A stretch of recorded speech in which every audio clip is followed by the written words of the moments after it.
سلام به یه ویدیو دیگه از کانال کاوشگر تاریخ خوش اومدین. امروز میخوایم با هم دیگه در رابطه با بیکفایتی دوران قاجار صحبت بکنیم. طلایه‌دار تکه تکه کردن ایران سلسله قاجار هستن که 130 سال به ایران حکومت کردن و در پایان کارشون 2/3 از سرزمین پهناور ایران رو از دست دادن. روزی که سلسله قاجار تأسیس شد، یعنی آقا محمد خان قاجار روی کار اومد، آقا محمد خان قاجار اومد با شکست مدعیان حکومت و یک پارچه کردن کسایی که متحد بودن باهاش، اومد ایران رو پهناور کرد. اما پادشاهان بعد از اون اومدن با بیکفایتی هایی که داشتن، با بی‌درایتی هایی که داشتن، حدود 2/3 از اون سرزمین پهناوری که به دست آورده بودن رو از دست بدن. تا وقتی که آقا محمد خان بود وضعیت ایران خوب بود، اما امان از دست فتحعلی قاجار که پادشاهی رو از عموش آقا محمد خان قاجار به ارث برده بود، در واقع از سال 1176 تا 1213 به ایران حکومت کرد و توی این زمان حکومتش بین سه امپراتوری بزرگ روسیه، بریتانیا و فرانسه گیر افتاده بود. توی مدت 37 سال سلطنتش حدود 25 سالش رو با روسیه در جنگ بود و 2 بار هم شکست خورد که در واقع بعد از اون مجبور شد عهدنامه‌های گلستان و ترکمنچای رو امضا بکنه.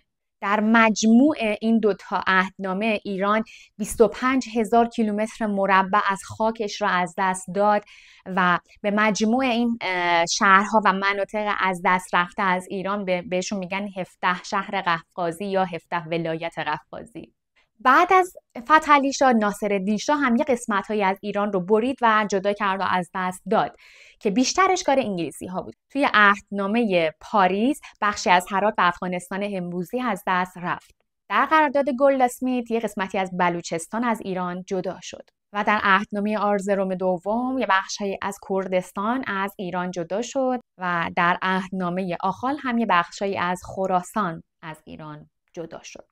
اگه بخوایم به طور کلی نگاه بکنیم، حکومت قاجاریه در واقع با بیکفایتی هایی که داشت توی قراردادهای مختلفی مثل قرارداد گلستان، ترکمنچای، آخال و قراردادهای دیگه‌ای که گفتیم، حدود 3,500,000 کیلومتر مربع از خاک ایران رو توی طی این حکومت خودش از دست داد که در واقع در حال حاضر اراضی 10 تا کشور مستقل و توی آسیای میانه و حوزه قفقاز از جمله افغانستان و یه بخشای بزرگی از کردستان رو هم از دست دادن. در نهایت در 9 آبان 1304 مجلس شورای ملی با تصویب یه ماده واحده انقراض سلطنت قاجار رو که 130 سال به ایران حکومت کردن رو اعلام کرد. خیلی ممنونم که تا اینجا همراه من بودین.